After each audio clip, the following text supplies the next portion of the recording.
SLBC టన్నెల్లో 27వ రోజు rescue operation కొనసాగుతోంది. గల్లంతైన 7గురి కోసం క్యాడవర్ డాగ్స్ తో గాలిస్తున్నారు. D1, D2 ప్రదేశాల్లో మినీ జేసీబీలతో తవ్వకాలు జరుపుతున్నారు. ఆచూకీ లభిస్తే మాన్యువల్ గా తవ్వకాలు జరపాలని బృందం భావిస్తోంది.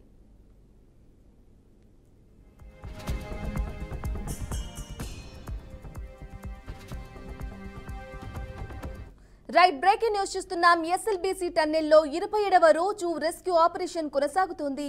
గల్లంతైన 7గురి కోసం క్యాడవర్ డాగ్స్ తో గాలిస్తున్నారు. ఇదే విషయానికి సంబంధించి తాజా అప్డేట్ మా ప్రతినిధి శ్రీనివాస్ అందిస్తారు. శ్రీనివాసరావు, శ్రీశైలం టన్నెల్లో జరిగినటువంటి ప్రమాదం ఈ రోజుకు 26వ రోజు చేరుకుంది. దీనికి సంబంధించి స్థాయిలో ఎవరైతే ఉన్నారో రిస్క్ టీమ్స్ కూడా పనిచేస్తున్నటువంటి క్రమంలో కూడా ప్రత్యేకించి కేరళ నుంచి స్పెషల్ డాగ్స్ కూడా తీసుకురావడం జరిగింది. దాంతో పాటు రోబో టీమ్స్ కూడా రంగ ప్రవేశం చేసింది.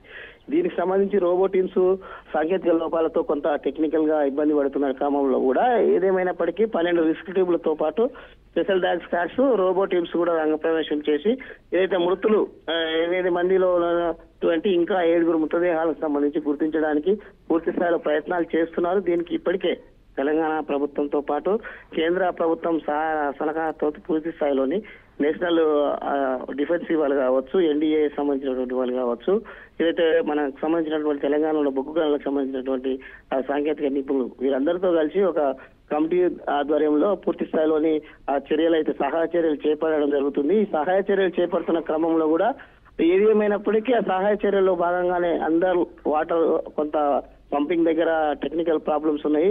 అండర్ వాటర్ లో ఉన్నటువంటి బురద కూడా కొంత ఇబ్బందికరమైనటువంటి పరిస్థితి తీసుకొస్తుందనేది కూడా అక్కడ ఉన్నటువంటి సాంకేతిక నిపుణులు చెప్తున్నారు.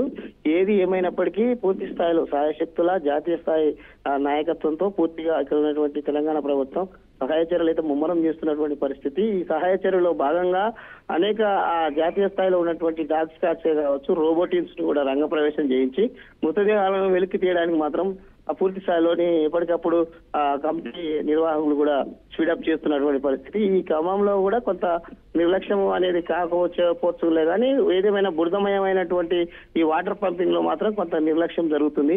అక్కడున్న ఏదైతే మిషన్ శకటాలను తొలగించడానికి కూడా కొంత ఇబ్బందికరమైన పరిస్థితి.